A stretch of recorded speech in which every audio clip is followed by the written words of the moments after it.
มาสเปนินคุณหอยคุณพาคุณเปียมังปาเยซูคริสต์มินินนาโบนันจะไปกังบุรีนายนาเตียสงยุรันเดที่ป่าไว้มินตุลาเฮียนน้องเจน่าสับทุกิลขัดนักเรียนไว้ฮีอันนี้เจเล่คุมเจตุยเจที่ขัดมินนะไปก็จะมินนะตัวนี้มันก็เกี่ยวกับจุดบางอย่างเจเล่ยำทมงงเวทที่มันมีเดิมเทมีเวทดักเทมีเจนอิมจามสิบโลมีเจนอิจันปะทิมกันทั้งไว้ก็คิดว่ามีไม่หิโลนะตัวนี้มันเองที่กำซุงที่น้ำซุงกับเวทเลยที่ใจดีนะตัวสิ่งการเทียนมัวลาประเด็นก็ลอยดูขวาประเด็นของไปว่าการีกันเทวเลยไซกดเนี่ยรู้ว่าไซกดต้องมวลใบเพกิก็อาจูมีขัดอธิขัดนั่นนั่นในตาทีราหินดินจะมีตั้งเป็นอันนั้นละอีหินขวางบางมาหิลงดันอีมาใจหิลงดันกันหินบางอะไรสิไหมกันหินตัวบางหินขวางกี่บางไหมใบโพลินปะเป๊ะตัวบางสิงคาหุปานดีละบ่อยตะบังหิวขออินบ่หินไอ้ฟังปะเทียนโอซาปะเทียนได้บังหินขวาบังปะเทียนตุเป็นหินโหวางหินของซุงอนุเมอีฟาเจเวนมีรู้มาให้เจอีฮัดเจเวตูนี่กันจังหากาไม่จีกวางเพตูเนี่ยนะนั่งเล็กหักได้ดิสิอาไอ้ติปีขัดองศาหัดหิวฮาเลลูยาที่นั่งเสียดีเลยไอ้ยิงปีกคอยเองหิงสิงหักจนประเทศวันประเทศเลยฮาเลลูยาวันมีเตียนสองเบลชิวันมีเตียนสองตาวปีวันมีเตียนตัวลัสขอวันมีเตียนตัวหิมขบังคมจิลายมุนาตาวขมหิตาเบฮาเลลูยามีเฮมินอิซัดเซจงเลยบังมังโลกเทโลดีไงประเทศไหนเราบ้างเลยมีเงินบังมังโลกเทดีไง If God is with us, who can be against us? คุณมันจะบังมังโลกเทโลดีไงอาเซียจูมีหินพลันเวรเฟลดีไงไอ้บังว่าประเทศพลันเวรใครต้องเจดีสามเจดีสามเจดีลบเจดีกินเจดีไงฮาเลลูยาตัวนี้มันไงดิวกระสอบปิดเดตัวหินกิสู้เสียหิตายนี่นะอากงก็มากิเฮลตัวจุนงาหิซงเนี่ยได้เลยกิเฮลตาเสียดีกิมจงตลอดa feelingอุปจงตลอดอุจจาระอารมณ์นกสตันเดชกิเฮลกิได้เลยกิตาคุตัวเราหิตงาตาคนเตหีบางมาดังฮิโลอินได้เลยกิมอิมจงเราโปเกหิตาไอ้บ้าเอ็มเราโปเกสตัวเราฮาเลลูยาตัวนี้คนนี้ก็ยังจะเงินขนาดนี้ก็สมเด็จฮิตงาหินนิเสียอีพิเศษตาวเขาว่าคิวเอ็มบางเสียฮิตงาคิดตาวเขาเอ็มประเทศทุกเป็นเด็ดจีฮิจุละบอกที่เห็นแล้วว่าวังว่าทางส่วนทางเขาเนี่ยฮิตความมังอาจิไลคิดตาวฮิโลจูประเทศทุกเป็นเฮ็ดจีวะประเทศไงรุ่นนั่นแหละประเทศอ้อยซาจีวะประเทศทุกเป็นอิสุฮิจุละตัวนี้นะเขาไม่จีบผมอีพีซีเดียมประเทศอินโบนูฟินอาทิตย์สักกี่โบนูจูมีพลังฮิโลจูประเทศพลังฮิจูเม่ที่ประเทศพลังจะคอยมันจะว่าสุบุยเทโลเดผู้เชี่ยวตัวนี้เขาดีทำขโมยมองเวท June 26, 2024 เองประเทศทุกคนนั่นสิน้ำหอบปนทุกตอินก็ไม่จำต่างไม่ตาหน้าไม่เสียงของสิ่งวิลลังตอนไงเต้นปนทุกเต้นปังซิมุนอาเซียจุดจินน้าไม่เสียบีไมเคิลวันติลาดิงาหาดาปังฮิจิโกนาจุนนักการุณโซเปียดิงาฮิเสียจุนลุงนัดได้เราเป็นปนทุกเต้นปังซิมุนฮาเลลูยาตัวนี้นะลุงนัดได้เลยวะปนทุกไอ้ปังเลยตัวนี้นะไมเคิลวันติลาดิงาหาดในโบเออาชิเลตัวนี้นะเกี่ยวกับลุงขันตาขัดสูจิลายมุนาอเดนมาขัดสูก็มันก็เสีย til dang ngai tu alawa hi te nga tau khom ho hi chi jana se hom bet inam suwen lem chin pastor khadin record ane na a hi na ki bang kop sang khat walu me ti chu inam sungwa numai pasal kite kop sang khat walu me society wa chi ho chu koi na bui pi ning ham kham na thei kui thea a pul si bi banga lam banga tawa ama hin khwa zo ki henon lo ama le ma ki ngai lu thei lo tu na khovel lok sa na setan thanga o te koi moliam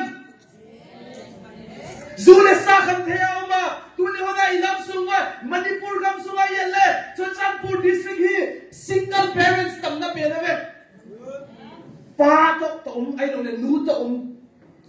manipur ha dinga inam sungwa hite koi mo kwae taga gen thei ki tam de che kham thea mi si tam de de hite ilai na lo ha mo na ka so pite min sum kham thei sia in sum ke ki tam kham thei sia lu le pa chan sum ki tam i cha tam sum ki tam su in mi nang su ba mi bang sa that tai hite boy pi ni lo mo inam sunga pathian mi na jesu mi na kita hotu tu ne na kidam na lai poi ka sahi chilai mu na hi koi mi na kita ho ho seute koi mi na kita ho ho nazar jesu mi na hallelujah chilai mu na koi mi na kita ho nazar jesu mi na kita ho shia mi na kita ho bi achile tu ne hona bang sia a hi chang kem te de chile ambo hi aboi ta enun kalan ke ne ka kalung lut lalan zo hin ne kan gen di kai technology la man gen ni whatsapp toy su ke din ka tak sanin whatsapp atoy lo chu he pa lo hoy ki pe toy hoy be ta whatsapp i toy su ke din ka tak sanin whatsapp a hin link ka tu song khat lai hi a hacker kan akoi ham su headphone hacker hon hi group te na abang khat hin reverend thong kholun in zon in kumin ai account sa naki hack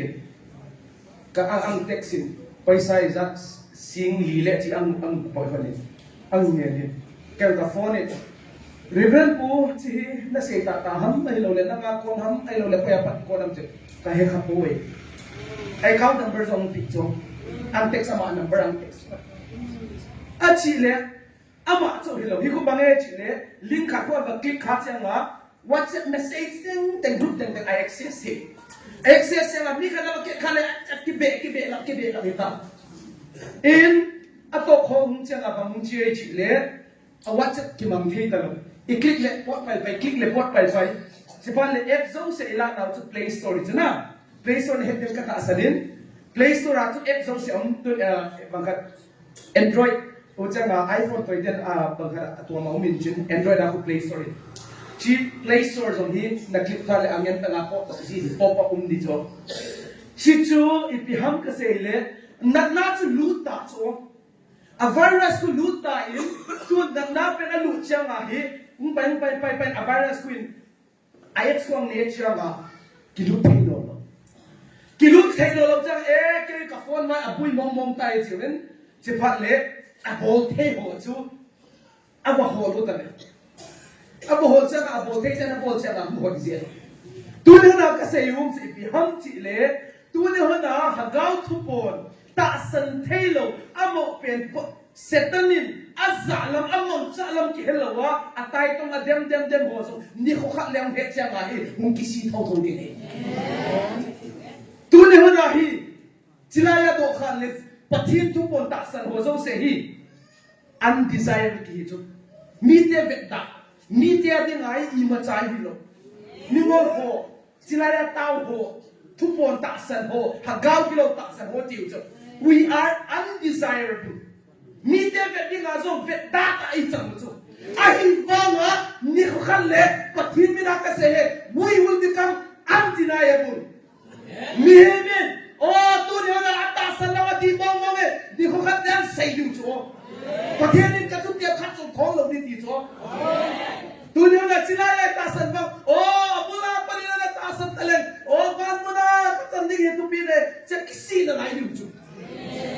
ahibanga tulen nang leke abula para itasan wa itin kitwa patina ikingau kan hai anom di an patina ikingau ni cikela anom di rang ompoi tulen na dem hal bilai ta hi blanket ni lo nom kha bom blanket si lo nom bo lo di na blanket ki sil chi rei mo asin kha lo nom lo zong gen lo chi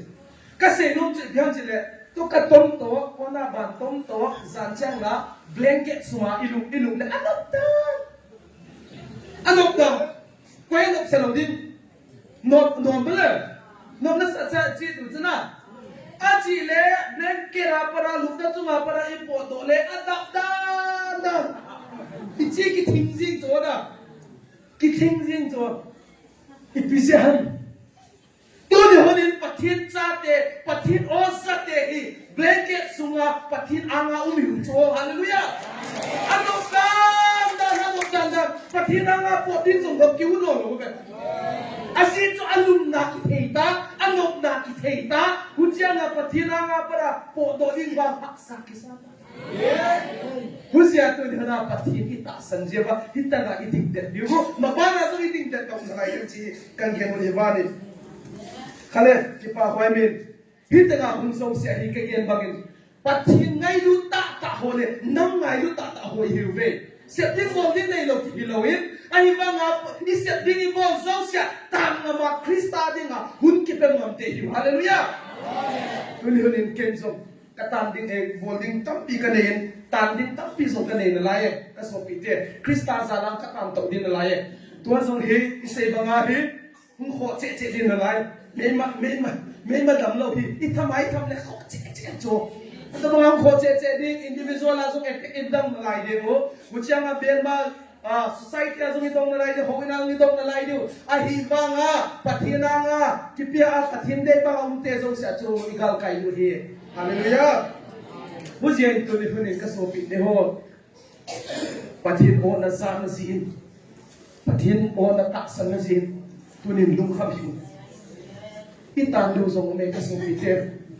ken zong til tam pi ka ta ne ham phat na din tam pi ka ta ne kovela foreigner zong sin na ding zong katam di na lai hi katam ding hi Australia zong hi $19 ko Australia sin thei din mo nang ko hin ai ba katam ding na lai ka so pi te sa India sumai sang le sa ki la le so siang ni hin mo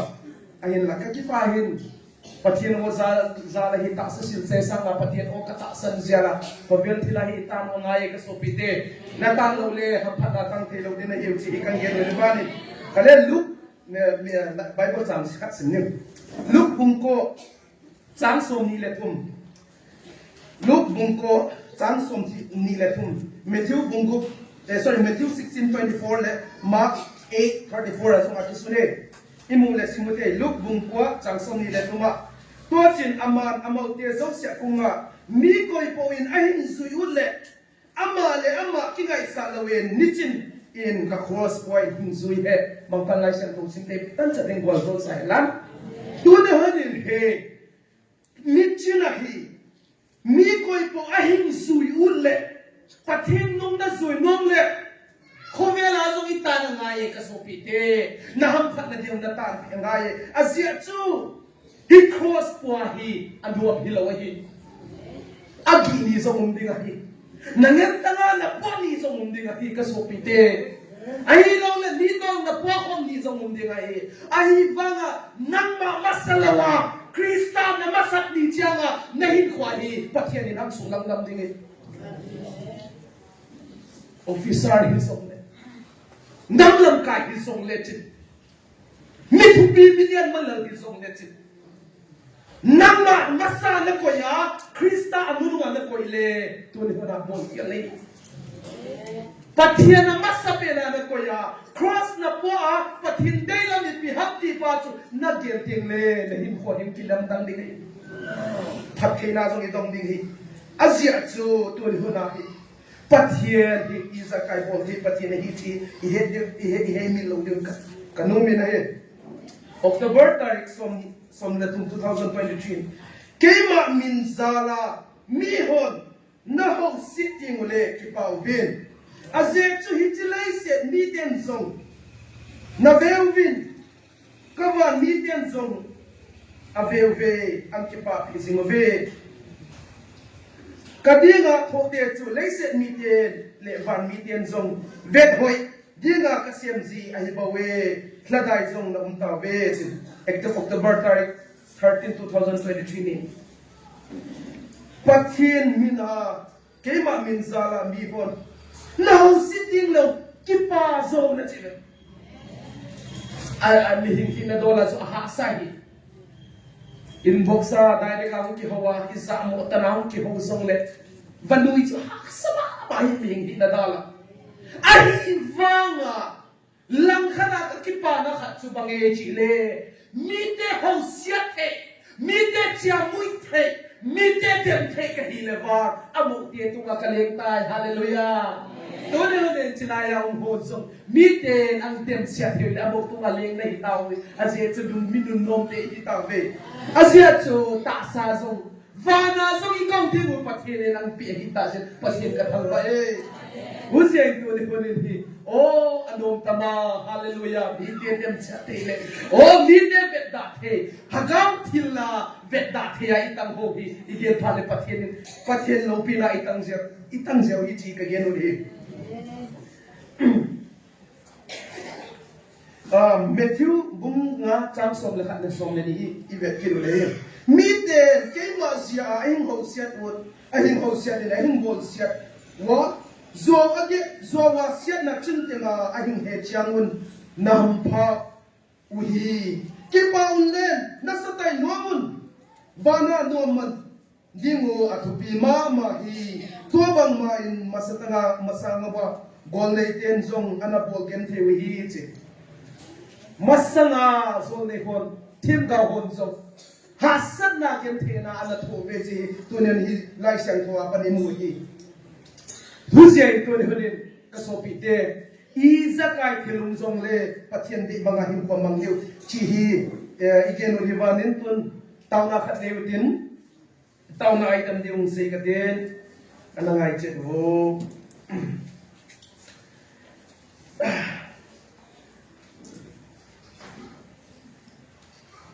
tauna item khatna taksan zong sia ta san zong sia tu ni na iding det wa iza wi hiza leng zong le iding naw hi tu ni na iling nok na ding le melma pa setanin iza bai hom zong le ita san naw aling long na ding in iding det thi alin ama sa pen khana tawitin ani na tu ni na hi inam kumpi wa hi hot topic ka kine hi chilai Tupo na hita. Inang piyo suling mo hita. Suling so yung ay hatong so umnolo hi. Itasan lo pen tutuan. Atasan lo tutuan. Tunin na ahilaw umnolo hi. Ahil la pathenin. Ang pathenin hi. Atasan ho tok din akong hilaw hi. Inang pumpiya din akong hisin. Inang pumpin itasan mo. Inang pumpin abya ko la kang no te hilat. Hujale tan mi zo se inam pumpia la ita san thena dengon tonen tawitin tone hon he alina athum na dingen anum top black slide ai wanga black slide hilam ki hello hagaw gelo hon aman sa ai wanga abang sa lam ki hello amani hina ki hello wa tone na la cha tam piongmen chi ho zong he setan thanga para a odo ilado wa pathin dei banga him ko bang thina deu tawitin chiteng thuma den chu tawitin tu ni lam chang bang tawitin taw china chu USD in nei sale phante tu ni lam chang bang tawte amen magana pai tonen nu baba umle pathin yenen la sadingin ko baile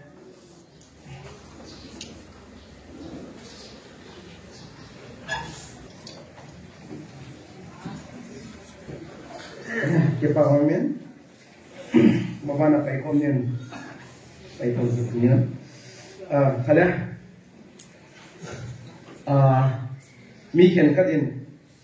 ni dah ngabang Cilaya patien tu pon kata asane tun mang kata asan ti mong ye ti zong ding kata asane.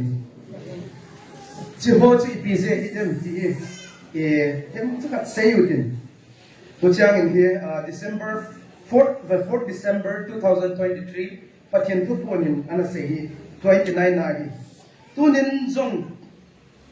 ta sana dingdet unlam sadai ki unlam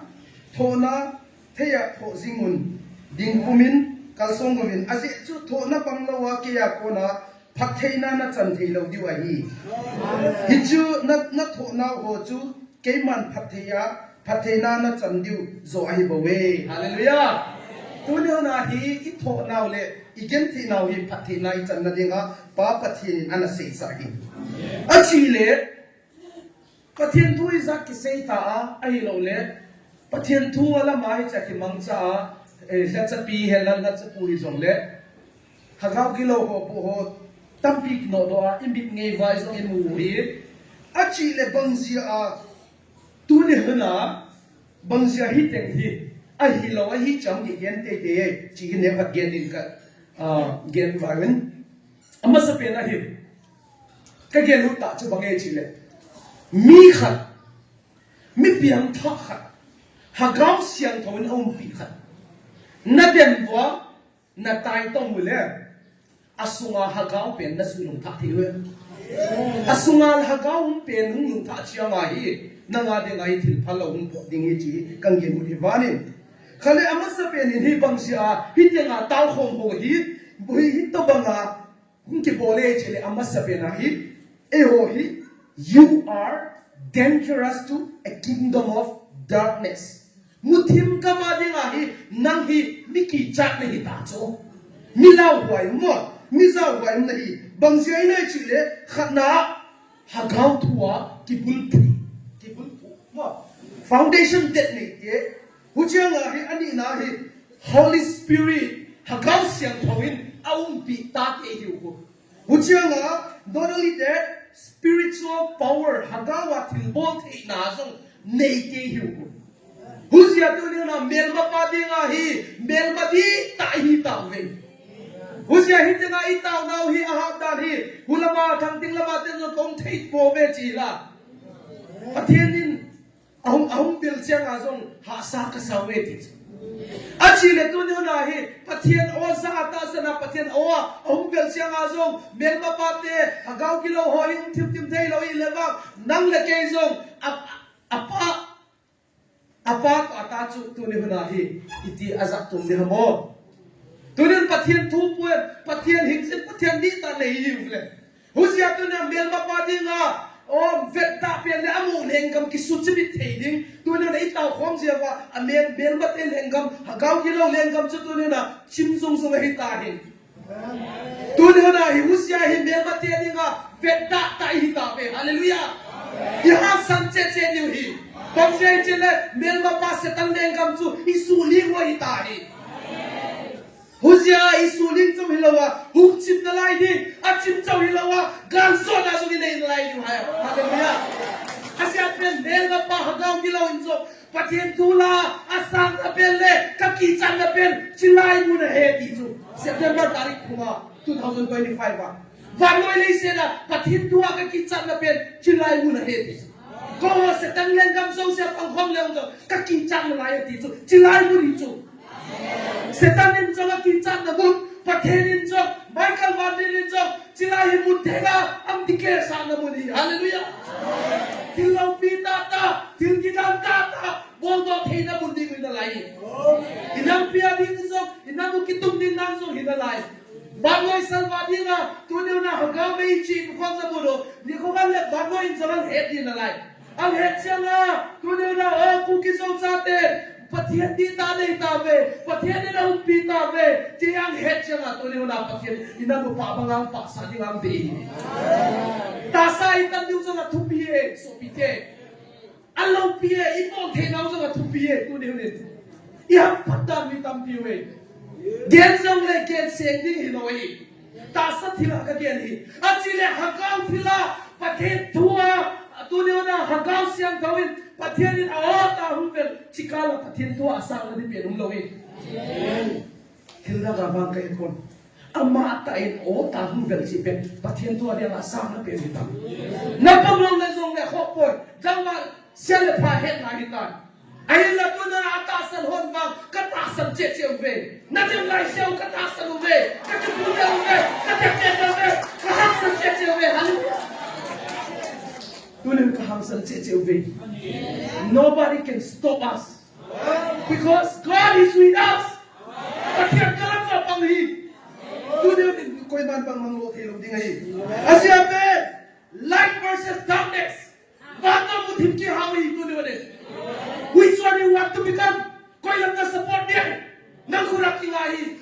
bala mana pang dia mian mana pang dia it's up to you ai bawa chilaya ta khom ba bala ka pe mo ve pathian la ka pang mo ve hing sing hatu mo pathian la ka pang mo ve hallelujah unjangin tune hona hi chilai to khanga to song se hi pathian hagawa thang lui chu hagawa thang lui chi changa spiritual here hagala hi bo thena tampi de lai di yu lopi pathian lopi na song kilang che che lai di bo thei pathian na ko na ha spiritual here hagawa bo thena song tu sanga hum tu pi che che lai di hallelujah inam so so in hau di nam dam hal cham hap patang de lai du yo ko na chi chu I pi ham chi le pathian na na sei sa hi chu Ujanga tu de hona hi ita san nau hi tu de lai su de che che ule tu de hona hi I ba chal che che liu chu I hello va ha o sa pu mang cha la get tan inak sung va ta sa ta ba ta ko speaking aso ta ma ta mi tai ko so speaking aso ai ba ga kilang lo hi ko so pite ni ko ka changa hung kilang thong thong di koi ba tu kham song lo di I jang song lo di oh ko pathian ti kwa na chu ka jet lo ni tu pai mo lo hi jang tu dia ni tu ni horin enu ka so pite I ma chang che chu hi me lo ba ki ma chang hi pathian ni na ngum pi hi pathian mo ngum pi na chu a bang ma ki kiling lo ding ai hu jiain la dai hi lung kham siun tu ni horin asia pen pathianin Michael Van Til na in muna nga muna sabi ki anin so no asia lo hak sabi lo di ngai kai ho ta kai ta sana cherum Van Til khachat thi chana din ai ta san ho cherum Van Til a thi chana din ka pe hallelujah chi cherum Van Til hin nang veng tu tin so na mu thei lo wa nga na pai na ki so pe hallelujah tu ne ora da suwa te ki a hing sing pathian khar ma ta be hagaw sia thakanu ma ta be che hagaw sia thamin o amu pi chiang ha mi min ba ma mo pe si ben get dei na na to din song last moment na gen ta na ding song le pathian yang ding pi ding hi bal thim ga wa mu ma ya ding ko ye ipu bau Elizabeth right yes Elizabeth bal thim ga wa ya ding chu yes 450 maya ding amang yen tanga ding ai wanga salile songa bal thim ga maya ding chu ai wanga pathian ya ding pile miangma ta de a so chu he's not alone angin ta mau ni lo be anuwa ding pi ma be tu ni na pathian lo sa ta san de inuwam ding pi ki ge ta be yung ne pe po be so bi ge hak sanun ken ka tu ma be if you are my God nang pan piro na ka pathian na isi cha ka sare if you not deliver from the evil you are not by God but hinta nga hung di puang le Calvary cross sa hintan pa ka pathian di ta na ile you gonna deliver me hagaw siya daw na nang pidi ka kapoy anong ding pidi ka che tuno na kathum cha sa pathian na mumpi hallelujah I can feel it kenzo ka feel te hagaw siya daw na mumpi mi bab ka dunga bang sa kenzo le tuno na kang ding pi ka ki hele no so ang ding pi ka nong din na ki hele ka ta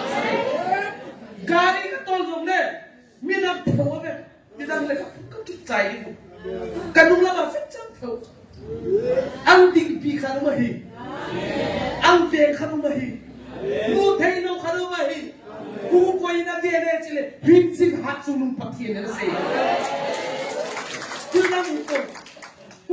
tu ni honin ka so pite lung neu hiwin na ta hiwin hak sa win kan swan sing dute kan swan sing dute ka so pite mihemi di piang lo theyam if God is with us who can be against us ye jinge pathian nei la ba pang le mihemi bang mang lo thei lo dik asia su David song khang ngau na khang dong Mel mapa Goliath he's a giant million ta vetinga so kita ta ai vanga mel mapa ma ya tingap chu koye ipisi ha ama pathina ta san ji cho ama hanga so ding wa ata san pon adik pi ban at so sading ta san ji cho tu de honin ang ding pi ban ang kalang so sading tu de kilung de sa sim mi ipisa order sip zong le lung de sim Aziate nungang ding parang ding sadi. Kuno na kay ba cancel na event di pa pati chula. Tasan na zo cancel ni. Hujianga tasan na zo hilawa hagawa zo cancel na lai ni pinang sumba. Hiteng kacay masang sevan noi ka vet loading di pa ko yang pati ni. Hallelujah. En kati Israel de zo di khol le ka velin ai ba achai na ding hitai ti chu achile ai hoi first priority di chu hallelujah kuno na inam so mo hi pathianin ang suchil ni a process a chi chu chi process a chun na pui lo ding chu le thim mo ba ka so pite ka ta san pite ka ngai lut te tu ne onin enun na ta san na da su det vo tu ne na a process great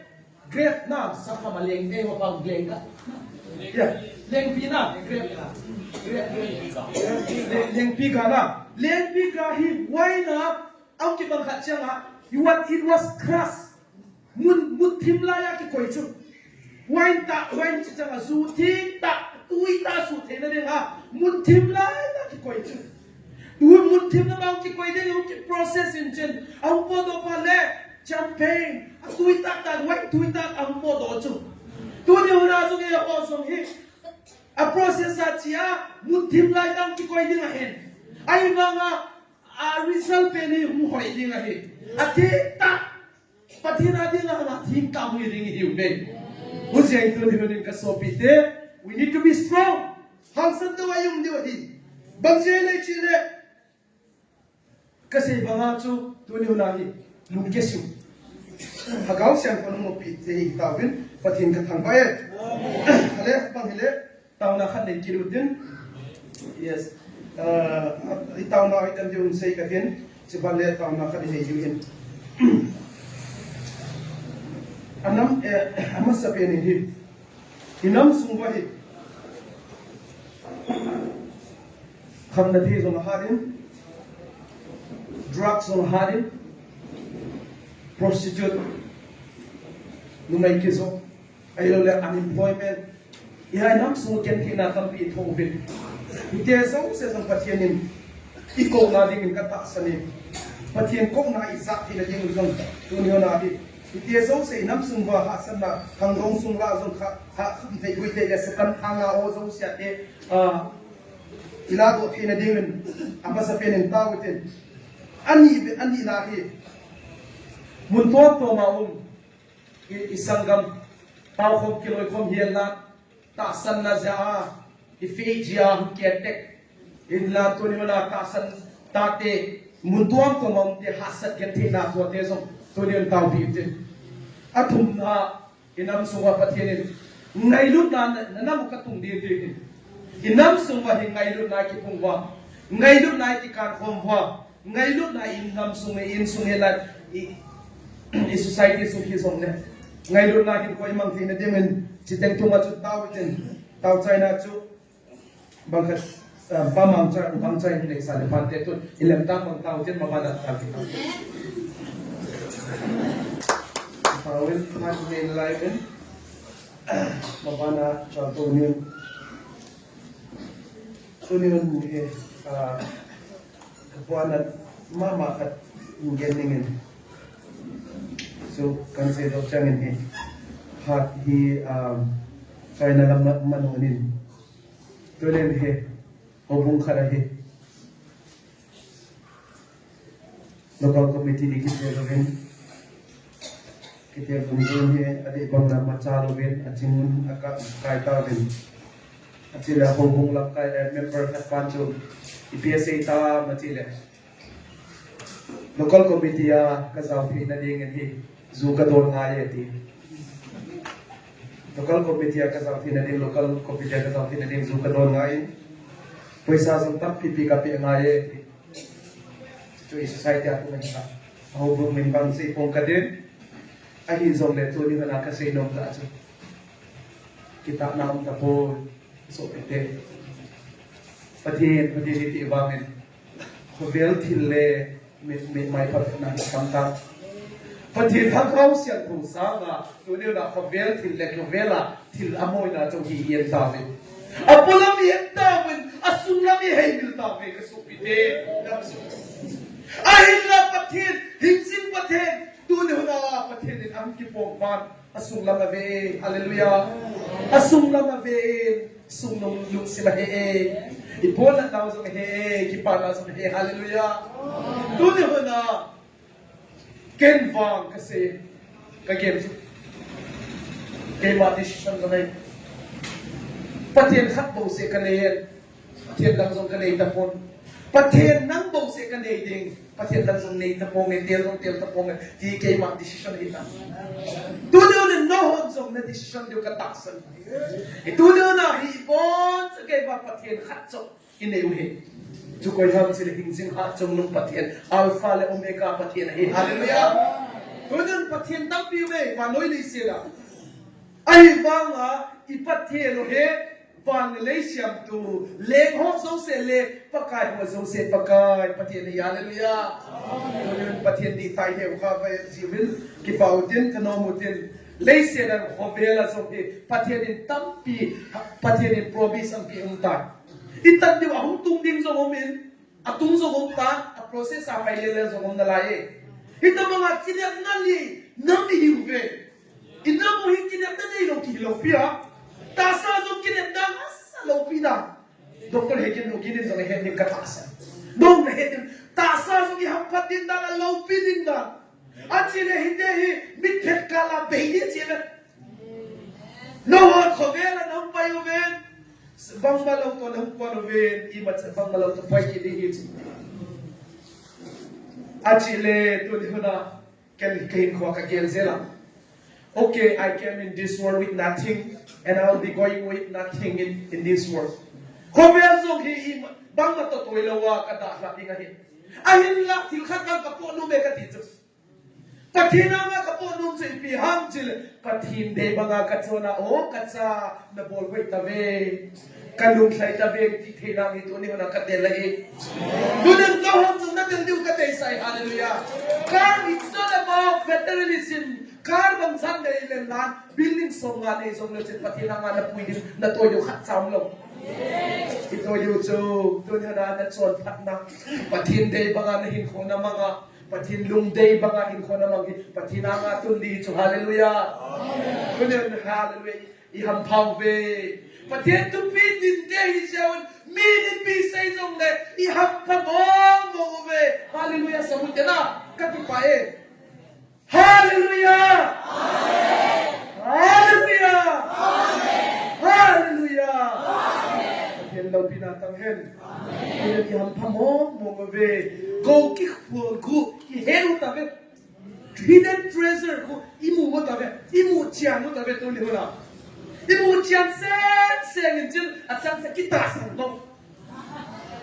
Kita sanlo ki chian sen. Ata hina dem kabang hina dem chizo ki gelte. Ay bang may mapatsitan ng pangdati chi kang geno devanin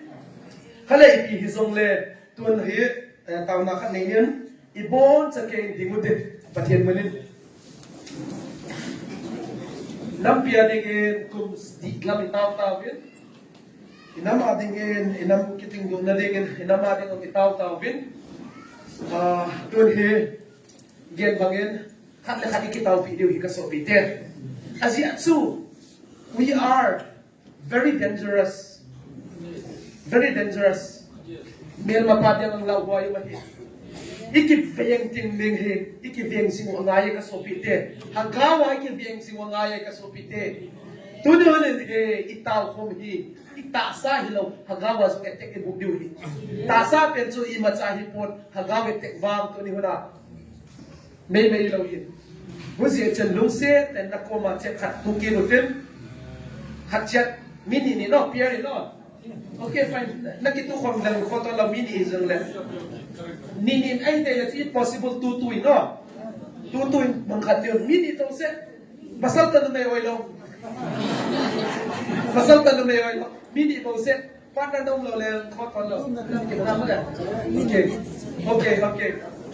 nakito sai taw no kanung lamat na ready ta okay na ready taw le na secret ko na pogi khanu na loy pa ka pasierulan na loy pa khat ko to na tupi na kut kitupi ko ma naga get theina ai lo le na lumnat na mo na pogi khat ko sierulan chi chu na ki taw pi ding ho taw sai na ken kang nei ding before that chi ki se yu hi get akan le se oi lo confidential get kan lo din kholaya ki se ki mo jang le a chi pa chi hasat na le chi te oi lo ka se de na hello de te mo ba okay tun minit khat hum pe ge ki share mo confidential hi ho sa ta san na poki na burden ki se mo se su minit nakita ko din mo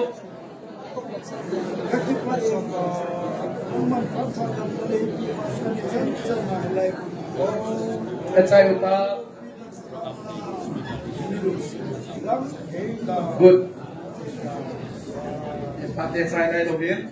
Nga siya kutin, awal sa mong dia kang so kiyong dihin. Okay. Pati senior lang dia manja din.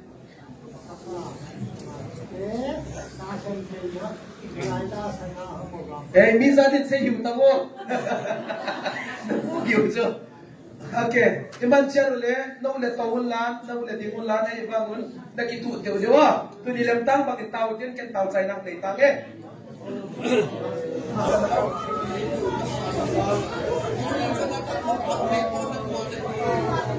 Sa tawang pa, nakiangwal kahingkul. Kagentay na kahaksan na sa nang mako makaingsit kaya ipa. Nangit higumpi lang, hindi pinigin na tate kahit tumeba. Tumeba. Kalukam na sausyate.